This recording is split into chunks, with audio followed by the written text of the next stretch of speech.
Hey Mailen, I am so impressed as to how you are powering through this. I think your exam is tomorrow, maybe. Really good luck from me and all of us at IELTSpodcast.com. We are all impressed at you, how hard you've been working. I've been talking to Ben and really well done. Okay, so this bar chart, movie genre of preferred adults from all over the world. I'm just thinking, do we have a year here? No, the year's not stated, so you'll find that. Focusing on the male public, it can be noted that comedy and action were the all-time favourites, okay? Even though I think I would say the next most popular.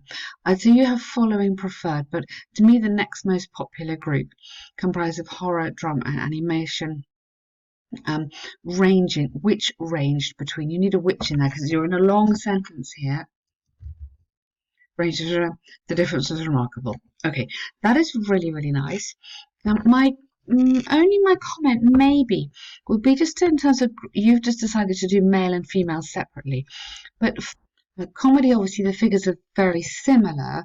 So I'm wondering if you've just missed an opportunity to do some comparisons here. So when you've got a bar chart like this that's static, so it's not moving, there's no trends or anything, it's really important that you can show advanced language of comparing information. So as much as possible, I think you want to compare some of the data for men and some of the data for women, rather than just ranking it between the men and the women separately. So if you have time to rewrite that, maybe just bear that in mind. Also have a look on our website. There's some free stuff all about these bar charts. These are static bar charts. They're not moving. That might just give you a few more tips. But let's take what you've got. Okay, horror, drama, and animation, which range, the difference is remarkable. Yes. Can we say X% higher, maybe? I don't know how much, but you know, work it out. Strikingly, very nice. Romantic movies were the least chosen of all, or maybe not strikingly, representing almost a fifth that of comedy at 31 spectators. Really nice. That's very skilled, very good indeed. At only 31, we could emphasize that, couldn't we? Turning to female choices, yeah, comedy was likewise the favourite. Okay, at only slightly less than men. So then at least you've made a link and you said less than.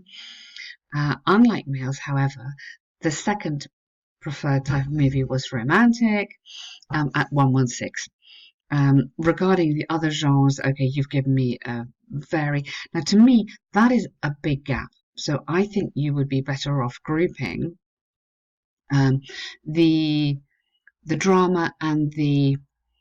So what have we got?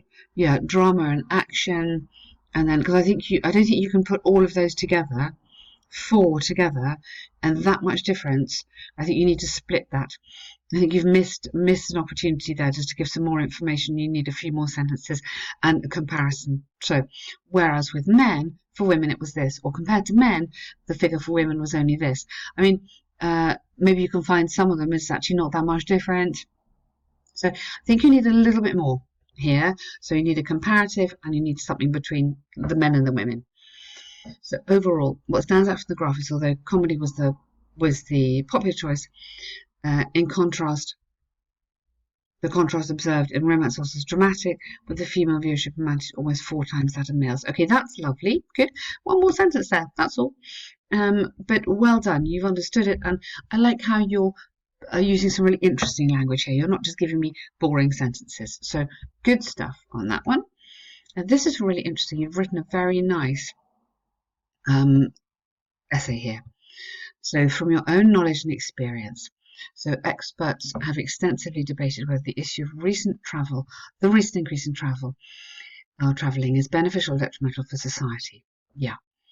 While there's some drawbacks, such as the possibility advantages. I didn't see that. Sorry, the possibility of widening the cultural scope. There are also some drawbacks, like the impact tourism has on our ecosystem.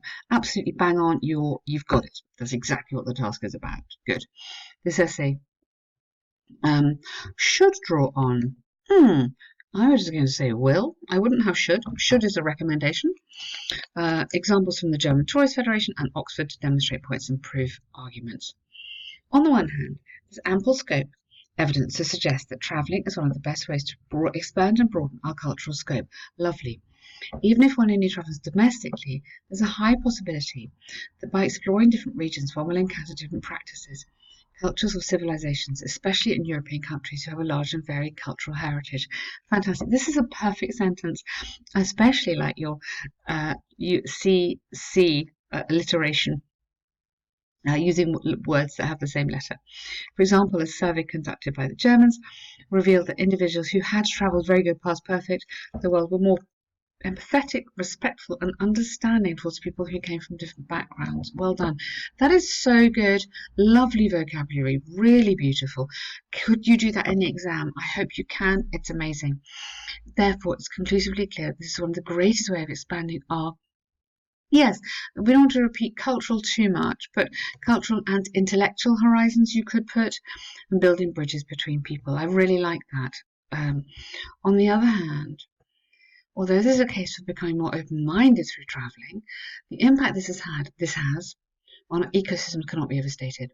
Most people who travel do so by fossil or carbon-fueled modes of transport, planes, trains and buses, and this in turn has caused major CO2 release into the environment. Yes, so true and perfect English. To illustrate this, a recent study demonstrated that a fifth of greenhouse gases contained in the atmosphere was a consequence of the transport industry. Wow, therefore it's possible to say beyond doubt that if mankind wants to continue exploring the world, the focus needs to be responsible and sustainable tourism. Fantastic.